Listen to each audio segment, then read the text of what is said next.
The most frequently asked question that I get is how to get a sponsorship. So instead of telling everyone individually, I thought I'd just make this video. One of the first things you have to do is you have to be friendly and professional. That may seem like common sense to a lot of people, but most of the DMs I get, most of the emails I get start out with, "Yo bro," which is interesting because the person who runs the DM account and the emails is actually a woman. So you're saying "yo bro" to someone that's a woman. So we always want to make sure to keep it friendly, professional, and just realize that you're dealing with a business. You're not dealing with your friend. The other thing is you have to understand that business. There's different types of businesses. There's gis, there's soap, there's tape. So a lot of people think that a sponsorship is just them getting free products in exchange for wearing patches. This isn't the case. A lot of people buy patches just to wear them, whether it's a soap company or another gi company or a tape company. Most people will wear those for free. So the exchange of giving a product to wear a patch isn't really there. The other thing you have to realize is that a business is there to make money. They will sponsor you if they can make money from that sponsorship. So let's give an example. So let's say you have a gi company sponsoring you. That gi company might spend $30 to manufacture the gi, and then they'll give it to you. So they lose $30 up front. However, if only one or two people buy that gi, then they've already made their money back. Okay, they sell those for about $100. Shipping might be $20 with handling. So they've made 100% profit plus another 100% on top of that. They've made their money. Now, when we go to smaller products like soap or tape, it becomes a little different.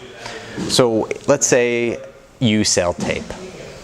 The shipping and handling on that tape is $5. The cost of manufacturing that tape is probably about $3. So you only have about a $2 profit margin that you can make. That's really, really slim. So you're basically manufacturing the tape because you like it. So if people say, "Hey, why don't you give me a bunch of tape?" The reaction is probably, "Well, you're going to have to sell, at least 100 of these tapes." That's extremely hard to do unless you're someone like Andre Galvao.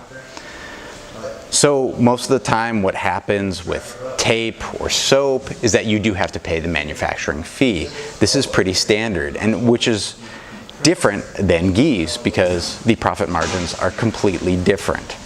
So if you want a sponsorship from a smaller company that produces small ticket items, you have to be willing to pay that amount. One of the other things you want to do is you want to convey, don't convince.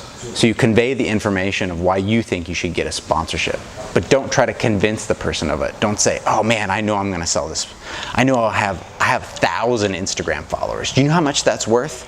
The reason I'm saying this is because I've actually experienced things like that. So 1,000 Instagram followers per post is only worth $1 or $2. You can go out on the internet and look this up, but it's only worth $1 or $2. So when people say that, it's like, "Hey, I'm going to give you $1 or $2 of advertising for $300 worth of product." It's probably not a great idea. So just convey what you think is good, and then the business will tell you what you can do to actually get that sponsorship. The other thing you can do is you can be an evangelist. So really go out there and spread the news about the product, right? You tell people about the product. An excellent example of this would be Anton Gotsmanoff up at SAS Team New Jersey. Before he got a TapTape sponsorship, he was online advertising. He was one of the first buyers, and every single week he would give us basically free advertising. He would post about it, he'd tell his friends about it. He actually got Daniel Tavares on board. He would go out and make the product his own. And the very best and the most important thing to get a sponsorship would be to like the product. If you don't want the product, there's no way that you will get a sponsorship. And people, the business owners understand this. They understand if you like the product or not. If you like the product, that is the most important thing because it shows when you're going to be representing them. On the mats, off the mats, wherever you are, they'll know that you like that product, and that's the most important thing. So this is basically how to get a sponsorship. That's all you have to do. Keep that in mind. So the first thing is be friendly. Second thing is understand the business. Third thing is convey, don't convince. Fourth is be an evangelist. And the last is to like the product. Those are the most important things.